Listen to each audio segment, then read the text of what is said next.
and go through some licks that I do directly use on my album and show them to you, and hopefully you'll be able to take those and make a lot of new things out of them for yourself.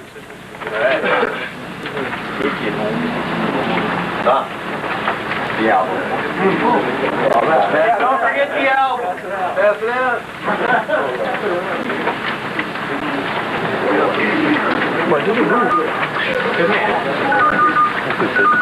Well done.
Infra-Blue. It has Dean Castanova on drums from Bad English, who some of you may have heard of. He's definitely a monster. A brand new bass player called John Onder, who's featured in that song, and he's pretty shredding too.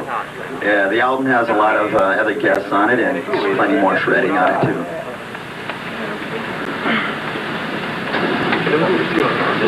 This next one's called the Six String Souffle.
Souffle, excuse me.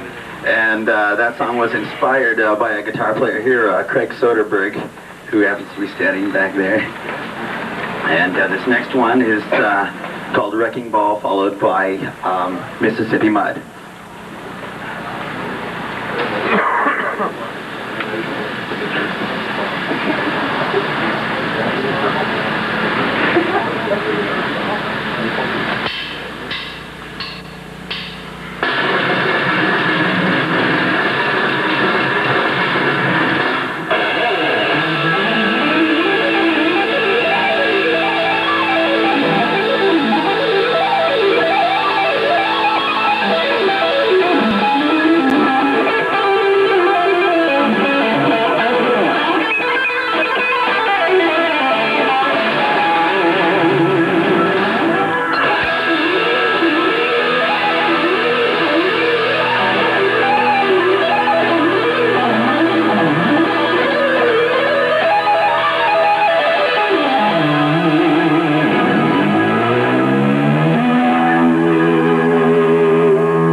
Those are all songs from the latest album, Infra-Blue, on Shrapnel Records. It once again has Dean Casanova. Key Marcello plays a guest solo on the album and does a great job.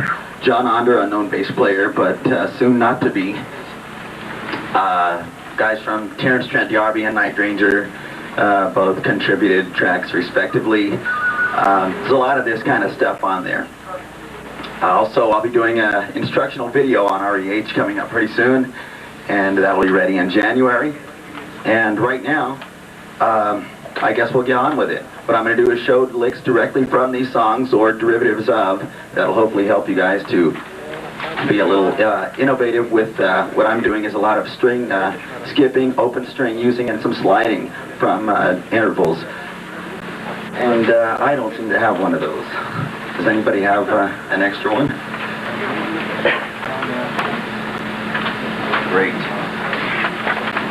The imaginary easel.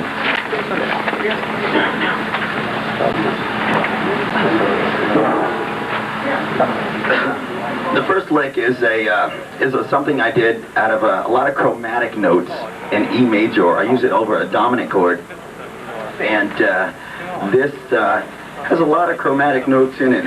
I'll just play it for you real quick, and this goes like this.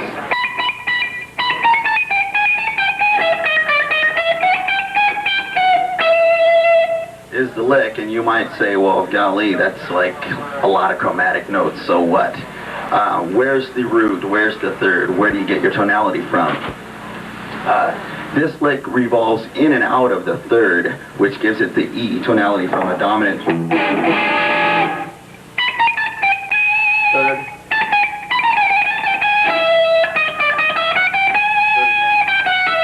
So it's always either the third or the root, fifth. That's where it gets the dominant tone. And there's a lot of neat things you could do with this. First I'll just play this one. Should probably turn down a little. No, turn it up. Yeah. Just a little. This one sounds like this, and this is what I used on the first song, Infra-Blue, in the breakdown.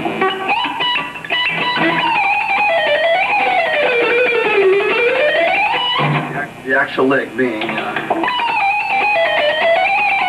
and what's really neat with this is you can just repeat it over and over and on.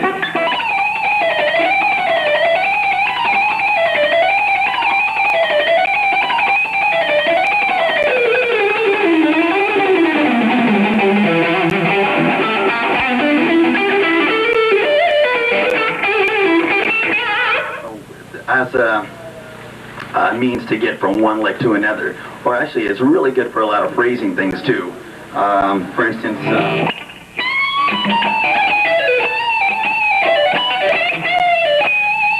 yeah, a lot of neat things you could do with the phrasing. You don't have to just play it in a speed sense in a 16th or triplet scale.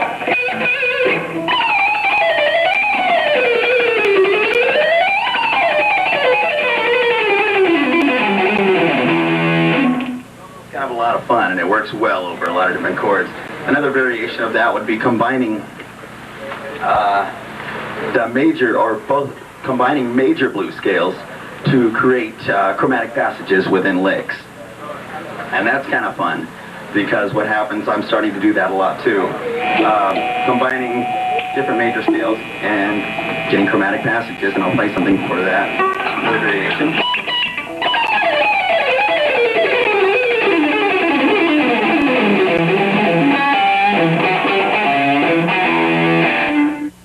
See how that kind of works in a nice, once you get over E dominant, where you get a lot of chromatic notes, but they still seem to work well.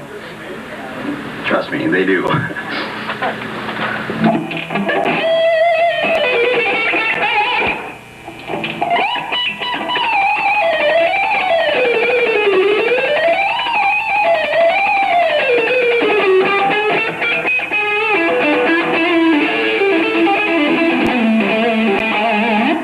What I'll do when I'm using this in a dominant sense, you know, using the flat 7, I'll still go ahead and use the let's say in E, I'll use the G to get to the third, and that also lends a nice tasteful flavoring in dominant. And I realized just the other day when I was writing out this paper, most of the stuff I do is in dominant. I can't think of almost a song that's not in a major blues scale or dominant that I do in the album, maybe one or two.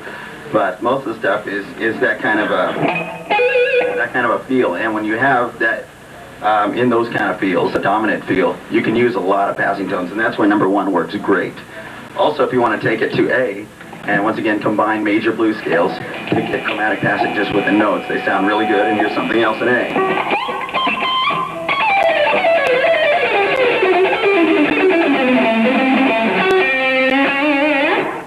And what I did there, same thing, combining two different scales. What I'm doing actually, I'll break it down for you. I'm using an A major 3-note per string blues scale.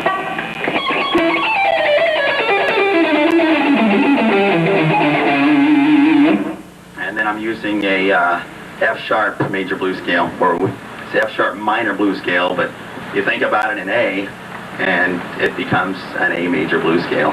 Depends on what you're thinking in terms of what key you're in.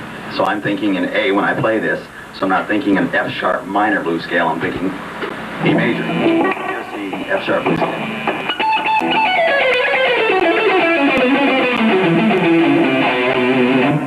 Most of you familiar with the 3-note per string blues scale? Anybody? Well, now you are. Hopefully. So when I combine both of these,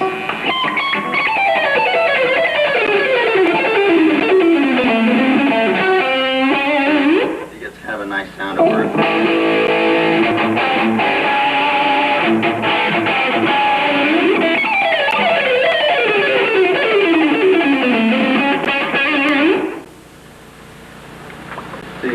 The next lick that I'm showing here, example number 2, is kind of like a slidey thing.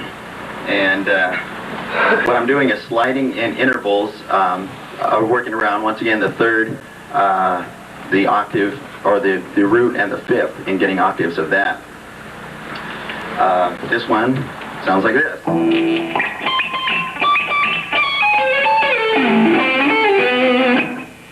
remember what I did, okay.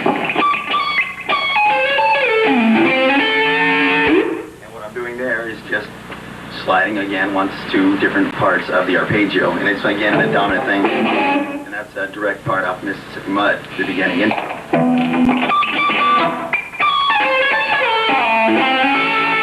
I'm doing, I'm sliding to the third, pulling off to the first, getting the third again, sliding back to the first, jumping to the third again on the A string, sliding to the first. So 1-3 is basically all I'm doing, and getting lots of fun intervals and sliding out of control things going on with that. A lot of fun with this one. I have fun with this one every day and finding something new with it. There we go, that's a lot better. Finding something new with this lick. Take it all the way down and something like this. Kind of, kind of country, kind of bluesy, kind of neat. Depending on the rhythm you use it behind.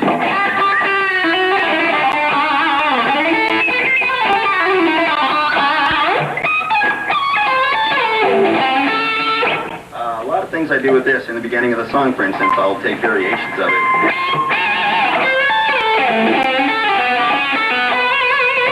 Using open strings to get some wider intervals. Of course, every string that I use that is open, I'm making sure it's pretty much in the key, that I'm working with. Open strings are a lot of fun because in the key of A, you can, use E, the open E, that's the fifth, and you have two of those. You can use the A, obviously. You can use the D, that's the fourth, as long as you slide it down to the third afterwards. You can use the G because that becomes the flat 7, and that makes it dominant. That's great. The B, I slide in there once in a while, even though it's not theoretically the best note to pick, it works. Let's see. So in the beginning of this Mississippi Mud, I use this as a variation.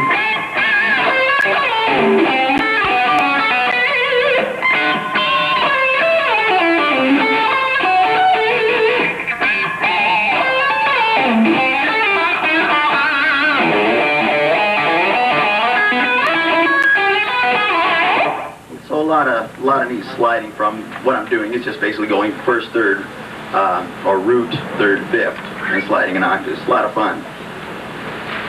There's tons of other songs I use that in. I just don't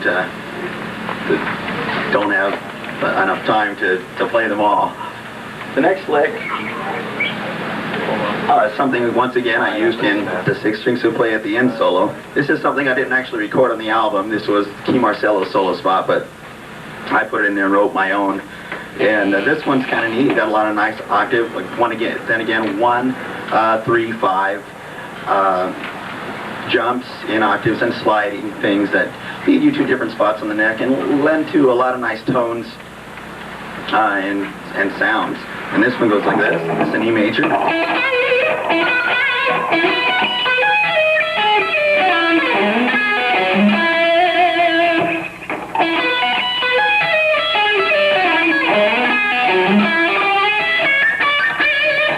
So once again, I'm getting the fifth, starting off with the fifth, or the first, sorry, fifth. I'm getting a major second in there. Octave. Octave again. Third. And giving the octave there. E again. Working basically off the first all the time. Third and fifth again.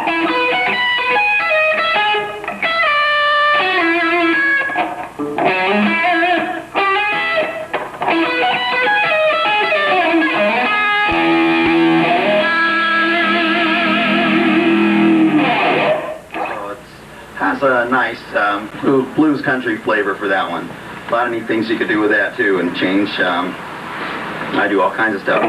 Once you get the hang of a few of these slidey blues licks, they become a little easier, and you start making up new things, and it has a lot of tonality and a lot of just maybe a little bit more zip than an actual scale pattern that starts ascending or descending in natural minor from the low E to the high E, or vice versa, which is vice versa. You know, picked it's unheard levels of speed. You know, it just doesn't do much anymore for a lot of people. So phrasing is really the way to go, and these should help you with a lot of phrasing things.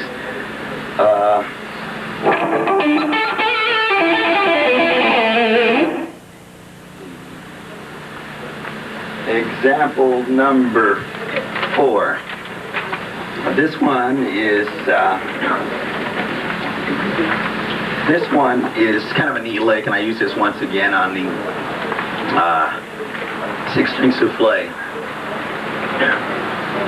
This one has a lot of nice open string things. Once again, it's based off a major arpeggio. That's all it is. And a lot of times what I'll do is just get a major arpeggio and take an idea like, wow, okay, an arpeggio. What have you got? Most guys are going to sweep it down, all the way down. Most guys are going to sweep it all, pick it all the way back up. Or they're going to do some string skipping. You know, that's fine. I like it too. But you can't do it all day long, every day, even though it is fun.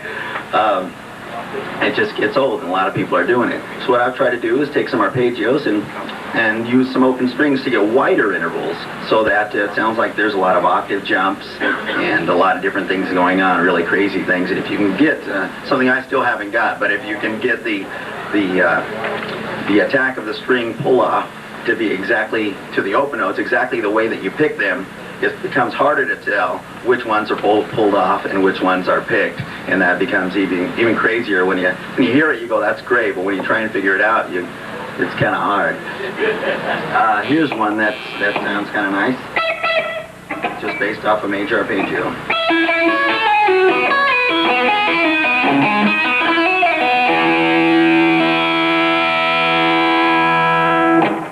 And a lot of fun stuff you could do. Once you learn one, it leads to 100 others. You know, I'm sure you all have came up with a great lick, and next thing you know, you're writing 10 more that sound similar.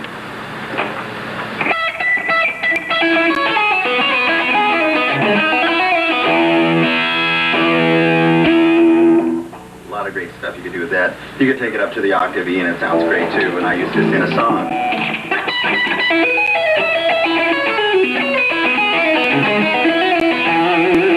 Kind of an Eric Johnson feel. He does a lot of intervallic stuff that's really crazy, and one of my favorite guys. Also, variations of this.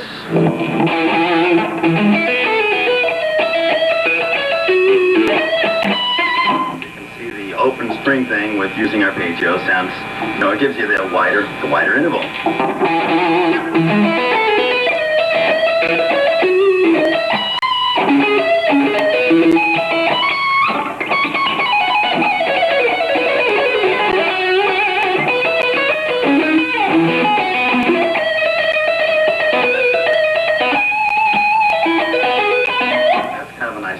Too. I mean, what I'm doing is just pulling out.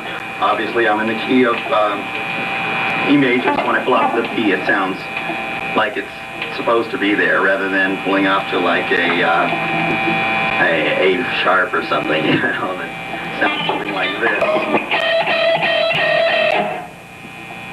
Actually, that does sound kind of nice.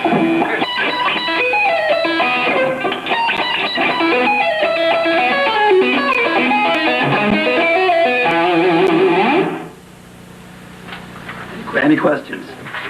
Any questions about example number 4? Okay.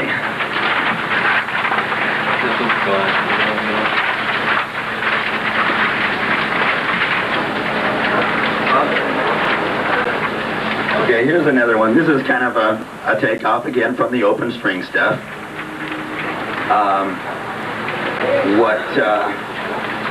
What this one is a breakdown of the middle section of my first song, title track, Infra-Blue. And in the middle, in the whole song, I use a lot of crazy open string stuff. But this one, in particular, goes like this.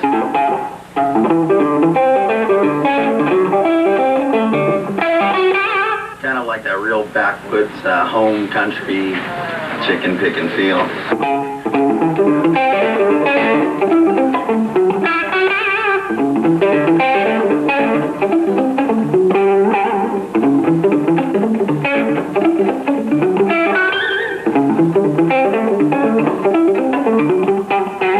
A lot of neat stuff you can do with that, just in variations.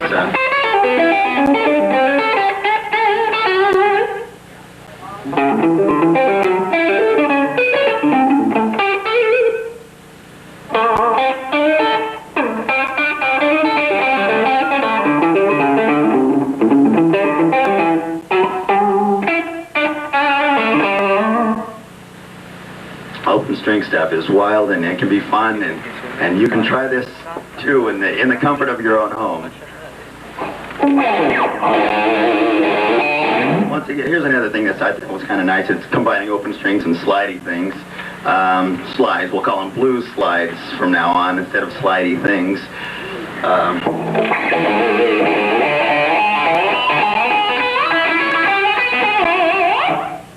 And little things like that. I think for me, I'm looking for things that make my playing different than everybody else's.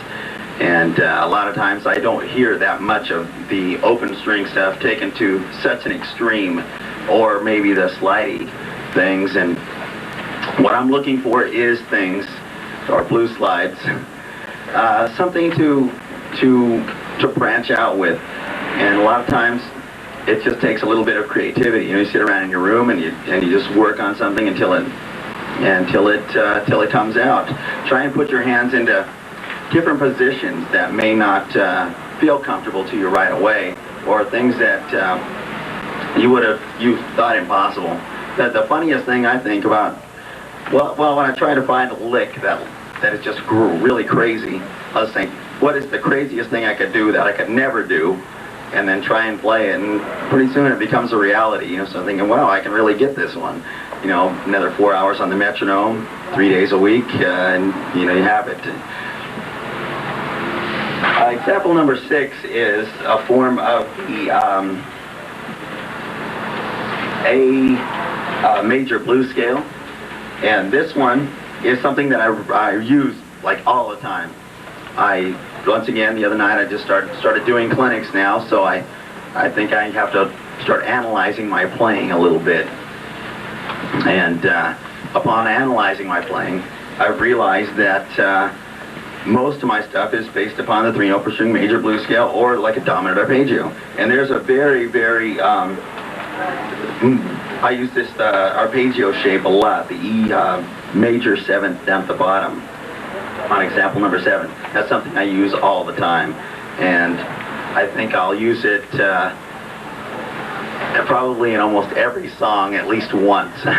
And every solo or melody, I'll use the 3-note per string blues scale, and that's almost kind of sad in a way, but after analyzing the last bit of songs, that's the way it is. And there's a lot of, it's still endless.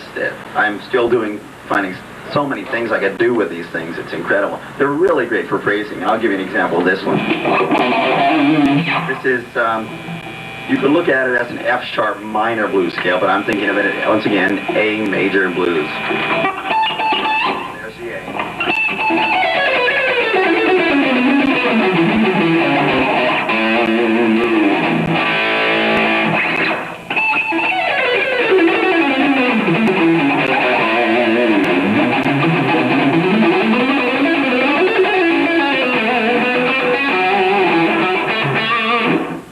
Has a nice kind of a country flavor too. Below that is a pattern that I use a lot as well, and this one goes like this.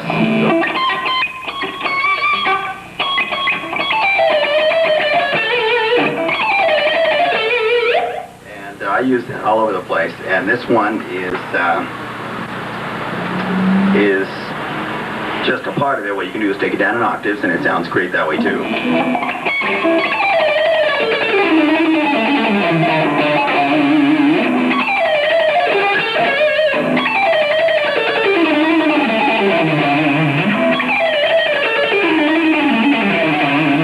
And if you want to just repeat the bottom half over and over again too, that'll please everyone in the household.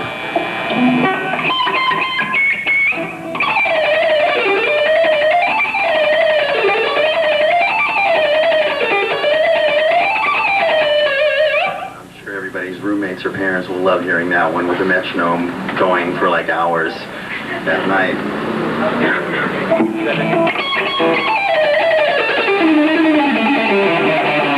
What I'll do a lot of times is take that shape, and here's an example of what you can do with your own licks and just make things creatively happen for you.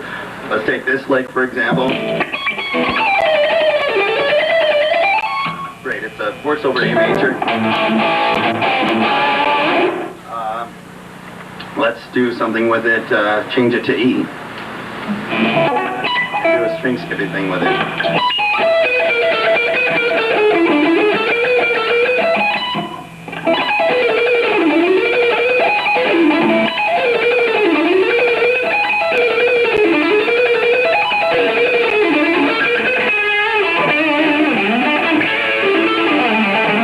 You can see by changing the key, widening it up a little bit, intervallically, and putting a string skipping thing there, skipping the B string, comes up with a little bit different thing.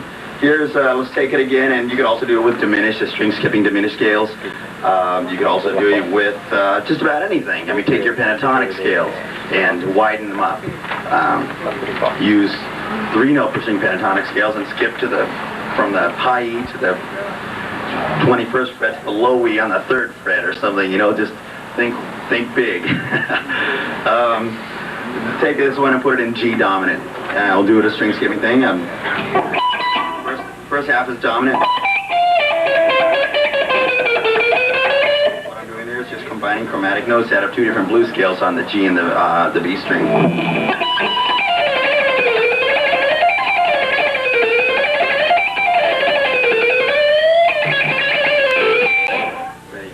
Another variation of that. Take that down into more of a dominant arpeggio and put the part of the blues scale on the A string.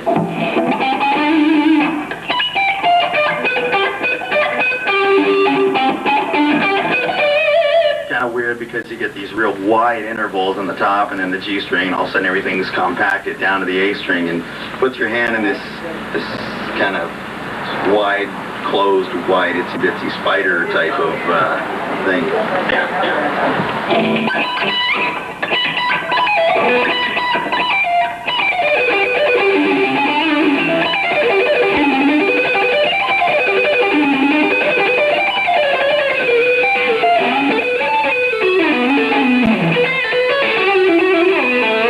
So you can kind of see how that one works. Just they're all variations of an idea, and well, what can I say? You just try as many different possibilities as you can, and I'm sure you'll come up with a lot of great things. Combining them, I think the key is combining lots of different scales. One thing I found out about this scale, if we go back to number 1, is that at first, before I knew the theoretical part of the scale, I would look at it and just think, okay, it's a bunch of notes, but why does it work? And then, I got a little smarter and I analyzed it, and I thought, okay, it could be parts of any scale. It's just a lot of chromatic notes. But what I said before is it basically rolls in and out of the third.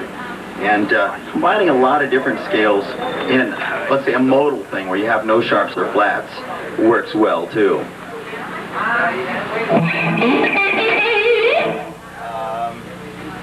Any questions? Okay, go back to number 7. You guys are going to make me talk until I'm completely hoarse. The number 7 is, you ever have one of those mornings where you just wake up and it's like you're feeling great the night before, and you wake up in the morning and you go, geez, I got a cold.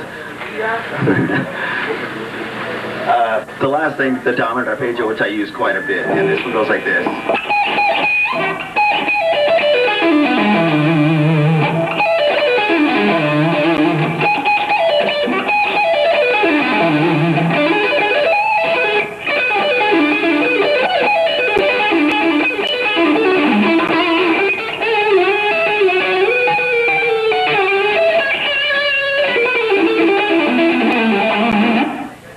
I tend to use it a lot of different places, and whether or not there's lots of different variations you can do with that too. A lot of times I'll a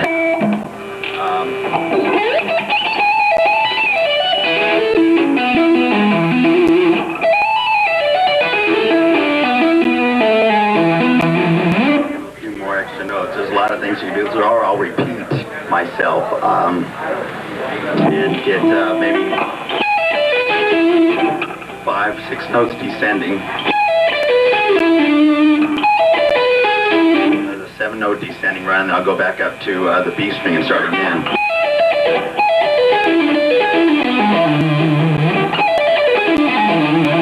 And I use this everywhere.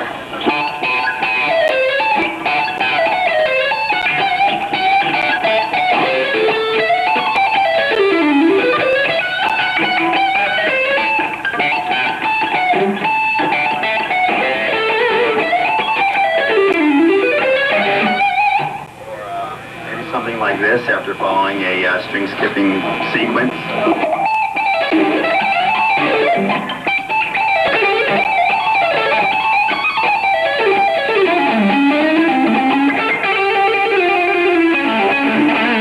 I guess the trick to using certain arpeggios is that you just don't want to put them in a spot where, like, okay, here's my lick, here's lick number 1 I learned from so-and-so Starlick's videotape, and then throw in an arpeggio and say, okay, there it is, sweep up, sweep down, land on the tonic, vibrato, next lick. Now, I guess the trick is to try and work them in so they're disguised, and you can get a lot more mileage. I'm finding, I can get a lot more mileage out of a lick if I just work it into some phrasing stuff. This, for instance, I'll just go through some examples of this dominant arpeggio. Or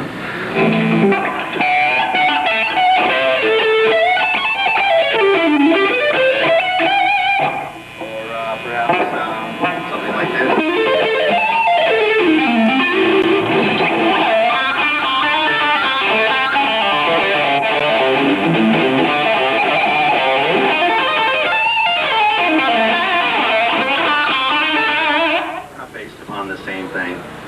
You throw in a few chromatic notes, passing tones, and it sounds, like a little bit different of a lick. Once again.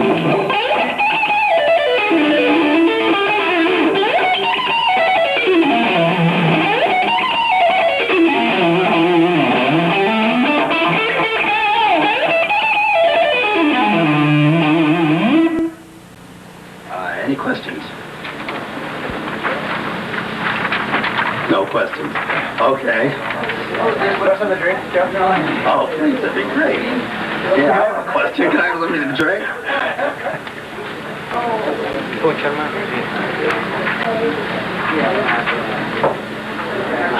What I'm going to do right now, then, is going to go back through a couple of these examples that I used on the paper and show you how I integrated them in the context of the song. So I'm going to play the tape and then give you example number 1 and show you how I used it, so you can kind of get an idea.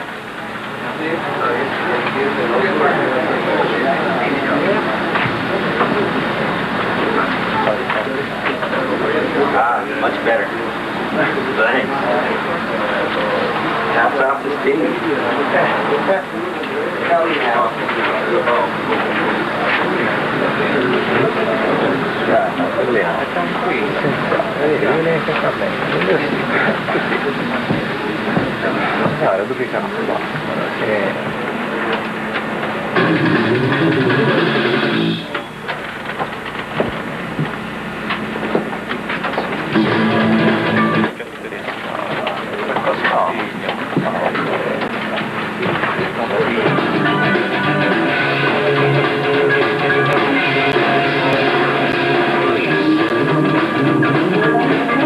Example number 1, used in the context of the song.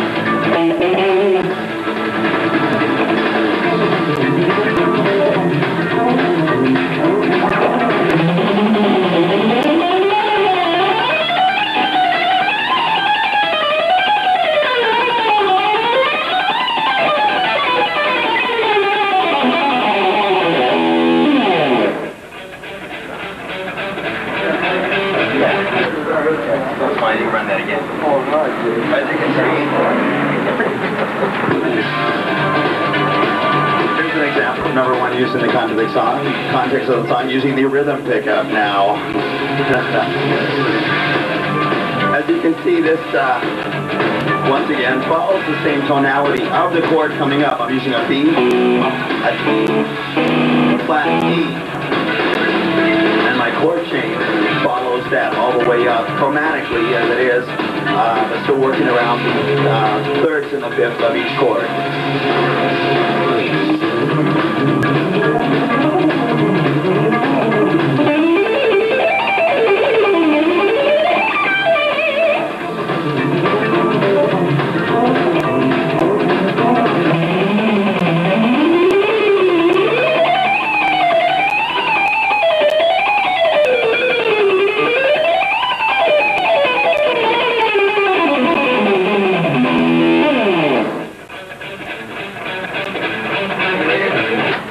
That can be a lot of fun in a lot of different spots.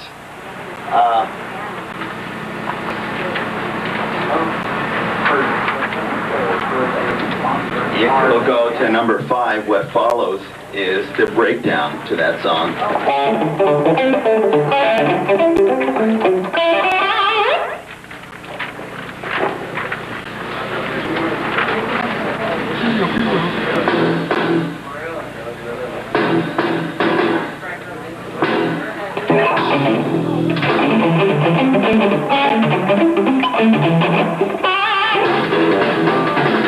The breakdown of the song without the cheese notes.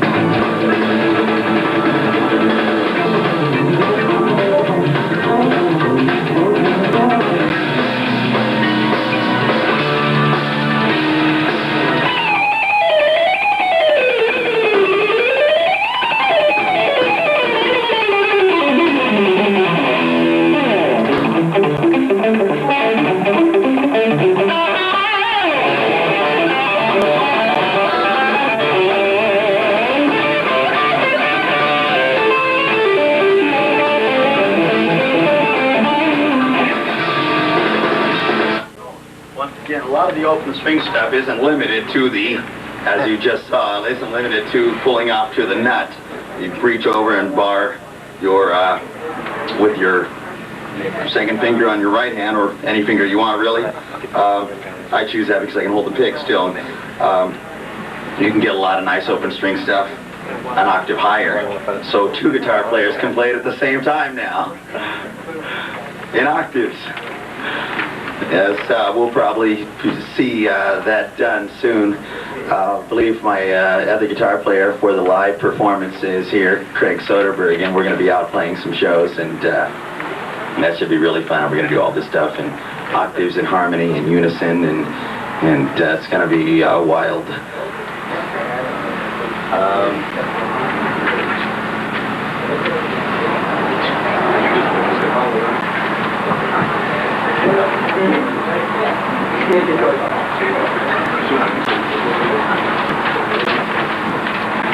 The next example, I'll go to number 2, and I use it in a rhythm sense as well. As I pull my foot up.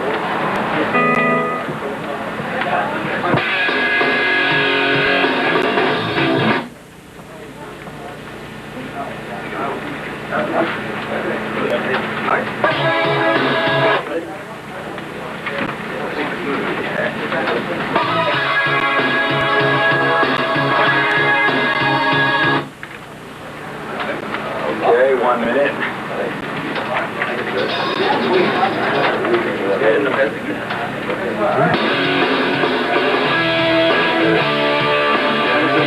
Number 2, I use a lot of the sliding stuff over a nice major rhythm.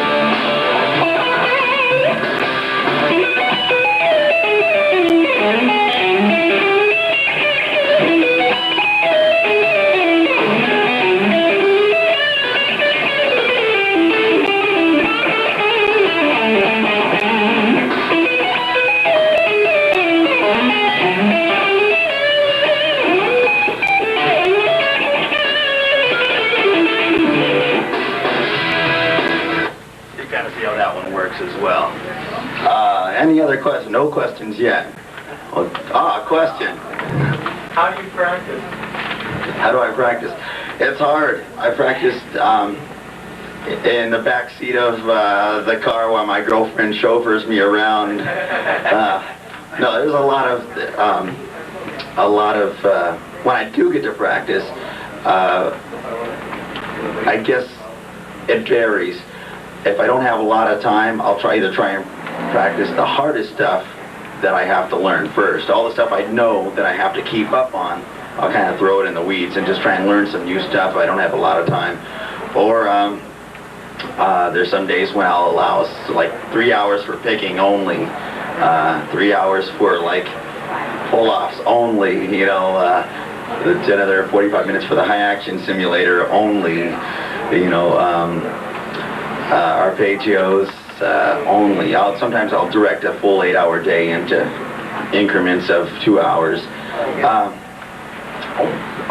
I guess a basic rule of thumb, I mean, it's a pretty general question, how do I practice it? How do I practice arpeggios? How do I practice picking? I guess a basic rule of thumb for overall practice is only practice what you can play clean and try and play it slow and get a good grip. If it's something picking, I'll try and dig that pick in slowly and get a good feel for it rather than trying to, wow, that's really fast, and you know. Do you like make up chord progressions and play over them while you're practicing, or do you just do it and measure them all the time? That varies too. I have a friend of mine who does drum programming and with a R5, and he'll come up with crazy rhythms and make tapes for me, and you know, I try this one, you know, so I think it's important to do a well-balanced practice. You can practice a lot to a metronome, and that will, after a while, you'll find, geez, I spent 4 years playing to a metronome, and I can really pick that A minor scale fast, but when it comes time to putting it in context and doing some phrasing, it's gone. I mean, it's really hard. I did that, I know. I spent years just going, you know, descending, ascending, the Paul Gilbert patterns over and over and over again. And then when I came down to do something like some slow vibrato, you know, or trying to get a gig, you know, and someone goes, geez, that's great, but can you play some blues? So I would say try to practice everything. It's important to be able to apply it, and important to be able to, you know, work on it, and then after you've got something down, try putting it into a rhythm context and playing, because almost everything you'll do will be in a rhythm. Not much, you know, of a live show consists of a live guitar solo.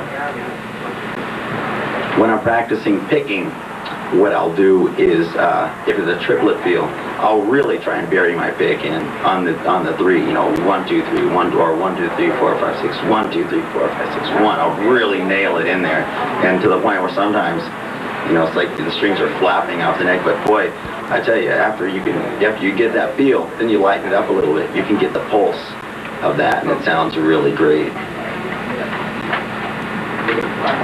Other questions? Yeah, can you break down one of your songs and go into the process of composing the parts and melodies and all, how you came up with it? Use a 4-track or? Oh, it was really weird for this last album.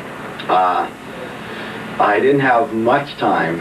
We basically were under the gun. It's been a while since I did an album. It's been like 3 years. So the record company calls up and says, we're going to go into the studio and do an album in 4 weeks. And I said, well, that's great, but I don't have any material and there's not enough time. I need more time. He says, okay, 5 weeks.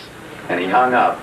And then I called up everybody I knew saying, you got to help me write some songs. But it all came out with sometimes I had a riff. Sometimes it started with a rhythm, and then I put a melody over it. But I would say now, the way that I try and compose, I'm more aware now of than I ever have been as far as what scales go with what chords and how to make the best and target the tonality of a chord through your note selection. There are a lot of notes you can play that sound good, that of course they're in the scale. You're an A minor, an A minor progression. When you go to the F, you know that the B is in the scale, but boy does that sound terrible. It's that same thing again. So I'm learning more now about targeting the right notes. So now what I would do is compose a song is I would come up with a serious chord structure first, something that allows me to move freely from melodies. If it's a very limiting chord structure, you don't have, you can only do so much with. Of course, there are other guys who are better than me who will tell you different. But I find the better the chord structure, the more I can get in with it. And then I'll go back and find target notes to either the root third. If it's a 7th chord, I'll make sure that 7th is prominent in my melody, very, very prominent in the melody. If it goes down into a major chord, then I'll find the 3rd or 5th or whatever sounds good with the melody. Then I'll alter. This is the way I'm writing now. Then I'll alter. If I hear a melody, then I'll go, wow, that sounds really cool, but the chord progression needs to change. And also altering each one to fit something that sounds pleasing to me. As far as the last album, it was mix and match, and a lot of it was improvised in the studio.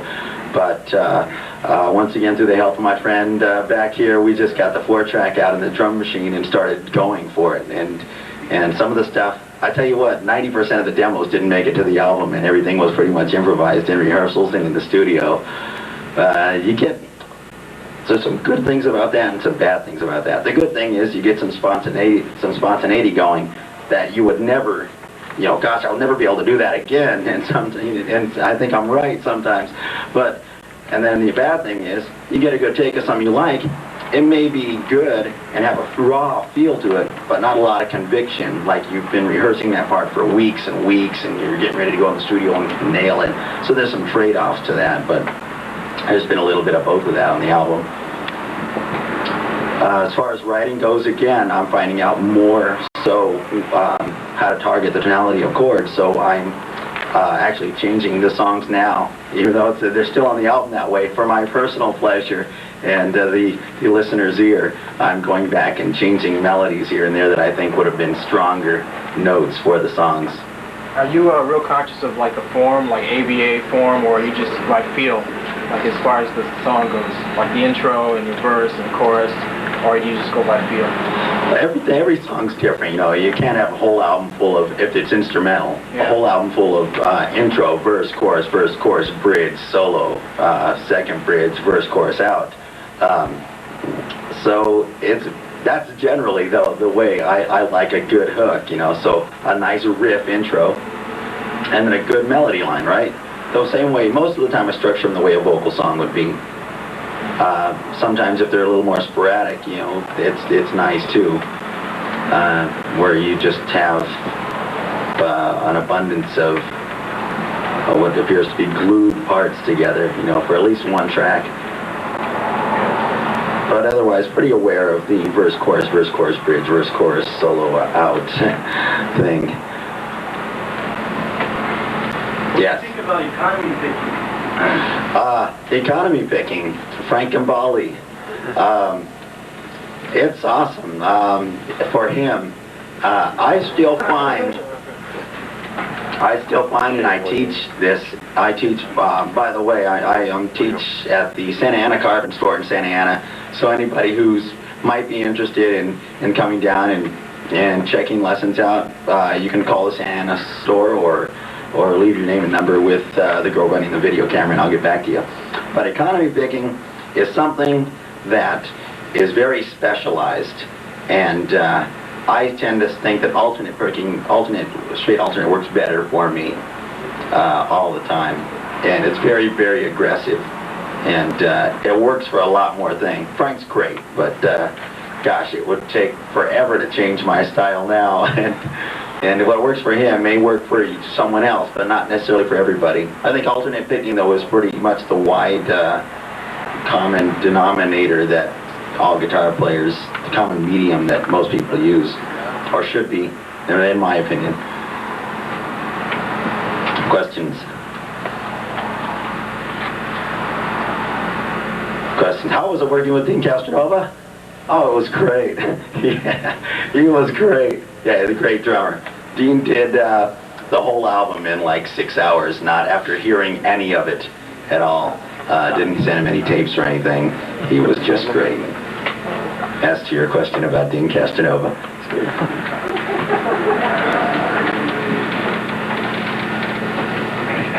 How long did it take you to do your first album? Oh my God. What seemed like an eternity. Why did it seem like an eternity? Once again, I had done lots of demos, and it never fails. You spend all your time working on something, months trying to perfect things, and you get in the studio and the producer says, yeah, that's really nice, Joey, but try something else. You wind up improvising the whole record again. Tony McAlpine produced the first album, and he is such a trained person. I don't know if you know Tony or know about him. He's incredible. And trying to slip a bad note past him is trying to find a euphemism that I can use, but it's you can't do it. There would be times when there'd be like a fast run, and he would say, "Stop, let's do it again." And I'd say, "What's wrong with that?" And the engineer would look at him and say, "What's wrong with that?" And he would say, "There's a bad note in there." And we go, "Come on." He'd go, "Seal the track." And he would listen, and he'd slow the tape down, and he would count the notes. He'd go, "It's a 15th note."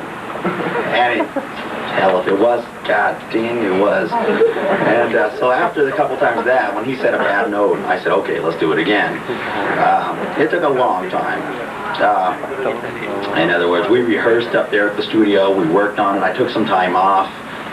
All in all, to answer the question, like almost about 3 months, but that's not all the time in the studio, you know. Right. It was my first solo instrumental album, with guys like Paul Gilbert and Tony McAlpine sitting in the studio watching me. It was pretty fun, you know, pretty frightening. So why weren't you at his Halloween party? Oh, Paul? No, Tony. Oh, what was I doing Halloween? Probably the same thing I do every night, every Halloween, every New Year's. I was probably just like practicing 2 hours pulling off, 2 hours high action simulator, 2 hours picking.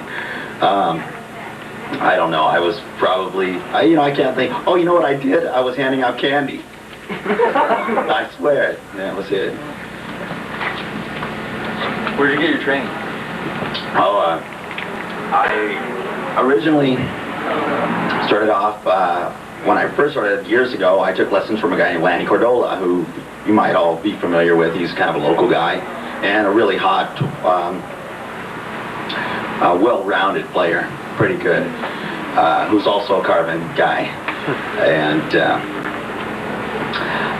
then I took lessons. I moved to Colorado, took some lessons from a guy named Johnny Smith, who was like a jazz guy, pretty world-renowned jazz guy. Then I moved to San Francisco upon Mike Varney telling me, if you get out here, I could set you up with lessons from McAlpine. So I instantly sold everything I own except for the guitar and gave all the money to Tony and learned some licks. And then after a couple months of that, Mike says, well, if you want, I can hook you up with someone else. And I took lessons with Paul Gilbert. This is years ago. I learned a lot of Paul's stuff, and that was really great. Paul was probably the best teacher I've ever, and that I've ever seen. He's good, and he doesn't mind showing his stuff, you know, and I kind of trying to adopt that philosophy myself, you know, like give it away because that's the way it should be, you know. I don't mind, and Paul's great. So there you go. I would say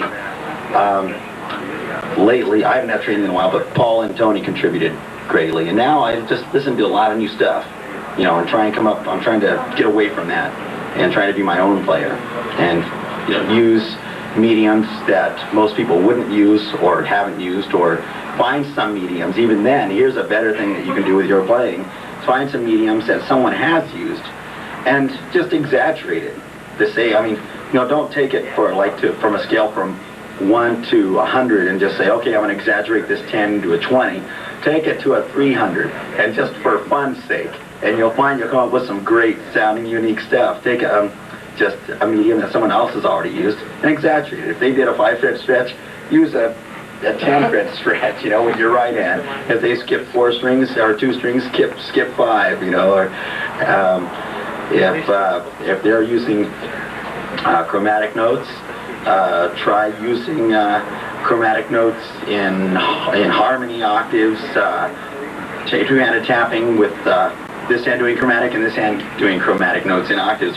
Just try and go beyond, and that's probably what I'm doing now for training, but it's about time I get out myself and take some more lessons too, because I think they're real important. Are you familiar with Tommy Bolin? Oh, yeah. Yeah, are you influenced by him at all? No, I know, I'm very familiar with him and not too familiar with his playing though, but he is a very respected player and receives a lot of good mentions in press.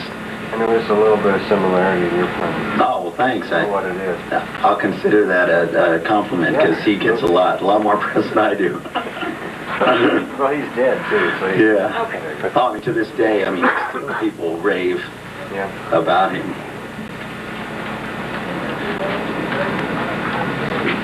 Questions? Who are some of your influences? Influences, I'd say, through the beginning, my influences are basically the rock guys, you know. I think when you're playing, everybody wants to make it fun. You don't want to sit down to it, but you just get home from school, you want more homework, you want to have fun. So I think the Ted Nugents and the Aerosmiths and the Jimmy Pages and the, you know, all those bands were my influences. My dad plays guitar, so obviously there was a little bit of an influence there. What style did he play? He was like a blues 60s guy, you know, early 50s blues guy. Even my parents had a gold record, which went actually probably platinum now, in the 60s, a single called Angel Baby.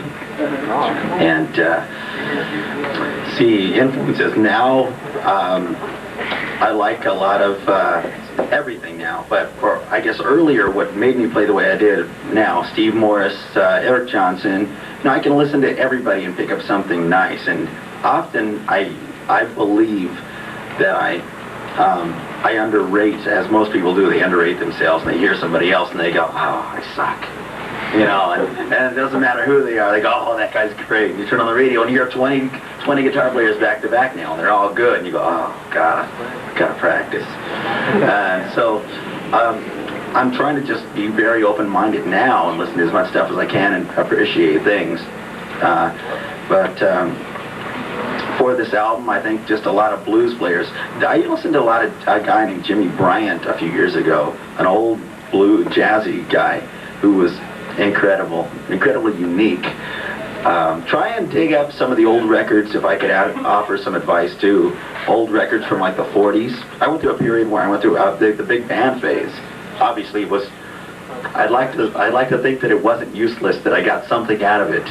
But now looking back at it, maybe it was I'm sure must have got something out of it, but for about 3 months, I did nothing but listen to big band records, hoping it would rub off and make me some super genius, but I just got stuck with a lot of big band records. But the thing is, I'm always searching for things, and trying to learn licks off anything that's not in my world of, I'm not in the rock world. So when you apply it to rock, people go, wow, that's really unique. Where did you get that? Not, oh, that's a great sweeping arpeggio. I've heard that, before. Or great blues lick. I've seen it, and, try and find things that are different. And even now, I just getting back to basics. So, early influences, rock stuff. Never really got too much into the jazz world. Country, but nice country really kind of, does it for me. Some really good, fast-picking stuff, not the things with words, not country with words. Like Chet Atkins and Mark Knopfler. Oh, yeah, both those guys are absolutely great. And they have nice phrasing. Albert Lee, all those guys really do it for me. And you'll find if you listen back to records in the 40s, those guys are picking faster than some of the guys nowadays, back then on the equipment they had, and it's pretty incredible. But, yeah, country without words. Okay. What's for the future, pretty much, Why you pretty much is with Megadeth and Jason Becker was supposed to be with Gateway Rock. Once the solo guys are playing with bands now, are you going to look forward to join a band, or are you going to do solo records? Oh, my future. Yes. I would say that my future, obviously all of the above. I mean, I want to continue doing solo records. They're pretty fulfilling, but not in the main, not as a career. Obviously, I want to try and get into a band. Most of the shrapnel artists prior to me have all gone on to do major label things, and hopefully I won't be an exception to that rule or fact. It all depends. I'm writing material now and trying to put together a next project, which will be a vocal project. It's got to lean that way, I believe, for, obviously for commercial success. I mean, let's be real. Most people like music with words. But I'll be doing another instrumental album, I believe, in May. And, we'll just have to see. Immediate future, going to be doing a clinic down at the Santa Ana Carvin store, the 7th, shooting an instructional video for REH, doing some more clinics, playing the NAMM show, going on a European clinic tour from there, playing in Japan with Vinnie Moore. But obviously I'll be happy to take any form of upgraded success that comes my way. Questions? Okay. Play. Oh, thanks. Yeah. That's the easy part.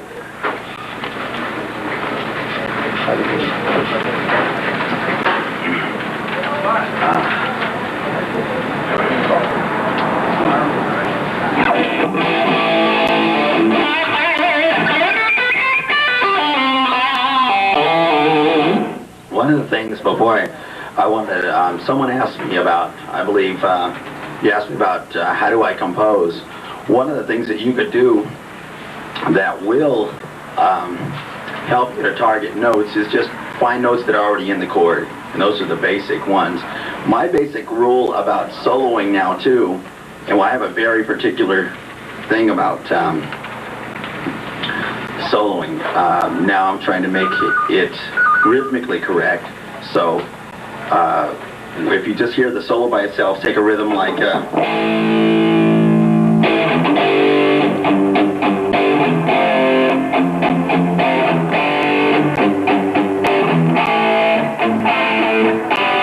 something that's in A minor, has 3 chords, and has a definite rhythmic feel. When I'm soloing, I want to worry about that rhythmic feel too.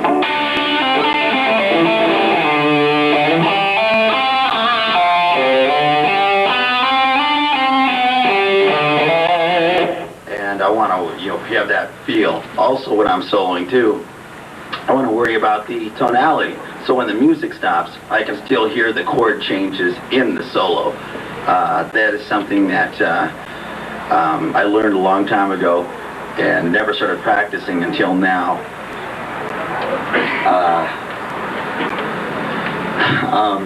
For instance, most guys over a rhythm like that might just solo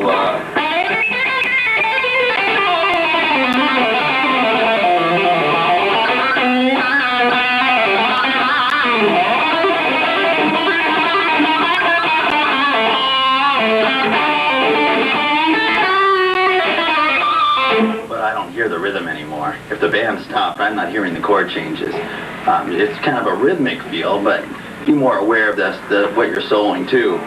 For instance, in that same rhythm.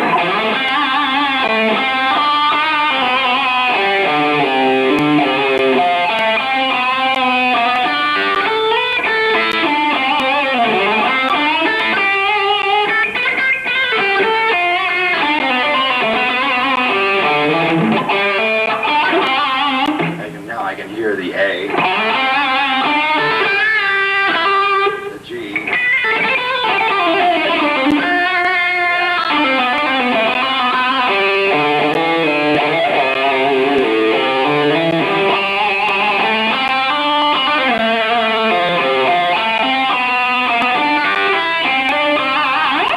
So you're just targeting the notes as opposed to playing different scales for each Right. Well, what I'll do is I'm thinking A minor, but all the notes that work better, obviously, to an extent, notes of the A minor chord work.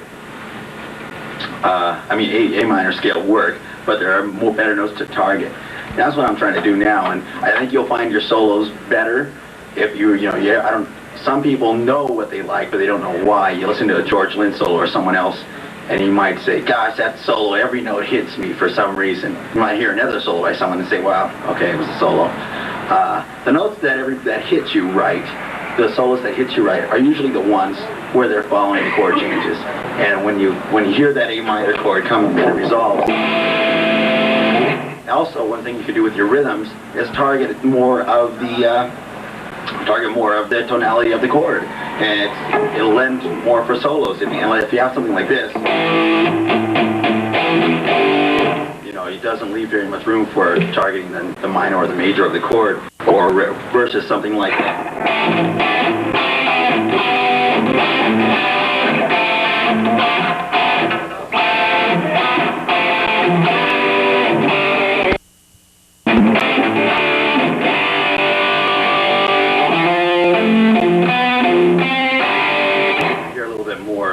The chord if you get the thirds in there, and then that'll make your solo sound a little better too. But also what's really good about that too is you have the A.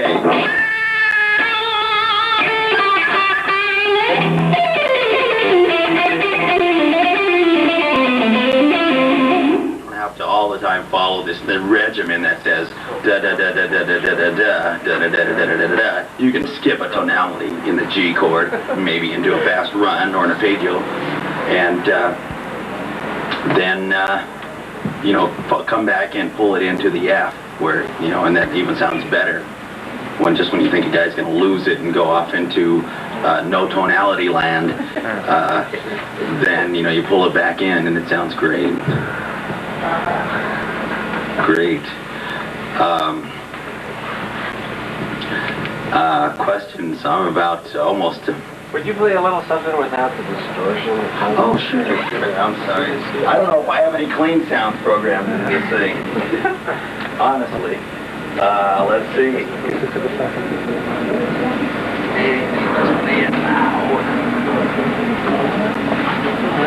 Oh, there we go. I don't know what this one sounds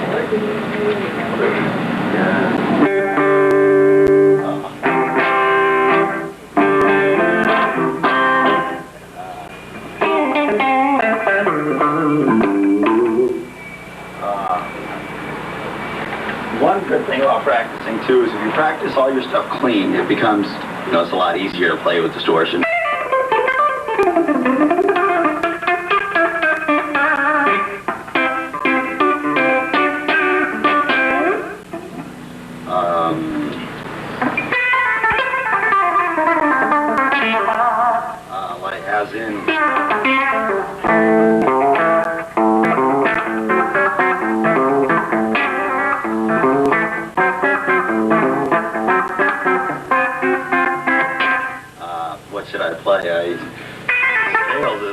I do. Please.